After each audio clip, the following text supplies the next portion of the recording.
We are now going to cover another major element of statistical inference, the p-values, and what they mean for regression.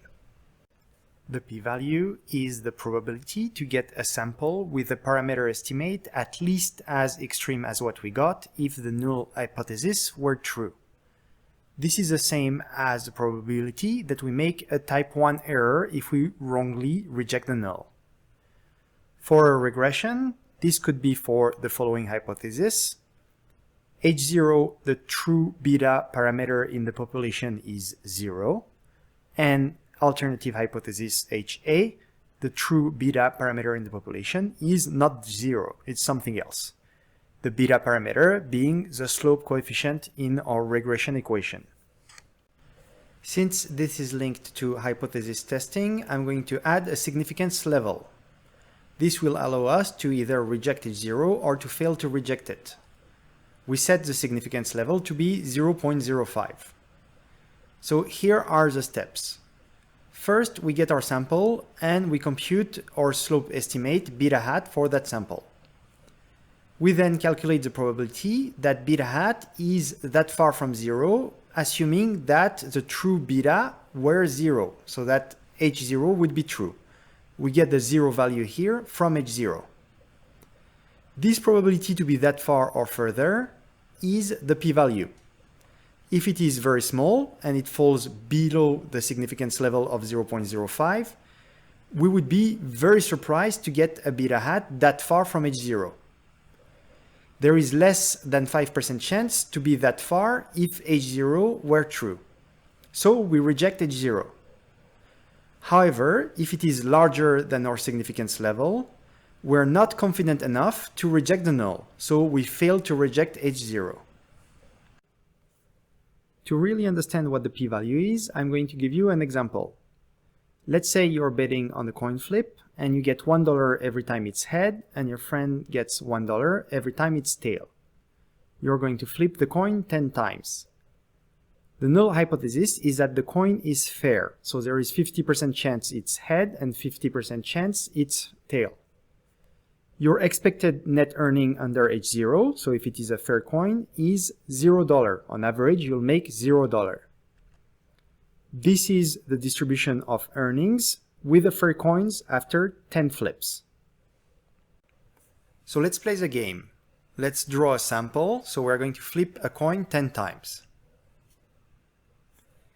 In that sample, we got 5 heads and we got 5 tails. So you won $5 and you lost $5, so your earnings are $0. This is actually exactly your expected earning.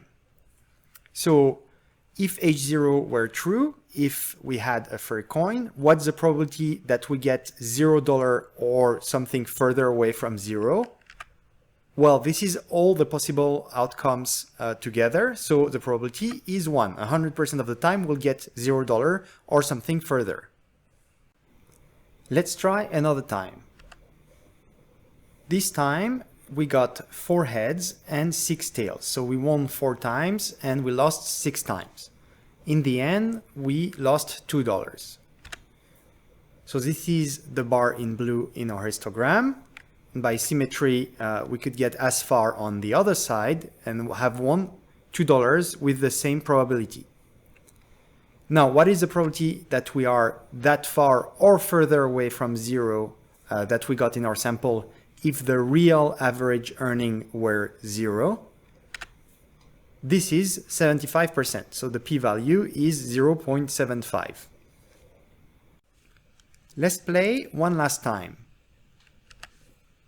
We got really unlucky and we got 10 tails, so we lost $10. We are in the last bar on the left. By symmetry, we had the same probability of getting that far on the right side and have won $10. How likely are we to get that far or further? Well, it's actually 0.01 on the left and 0.01 on the right, so total chance of getting that far is 0.02, and this is the p-value.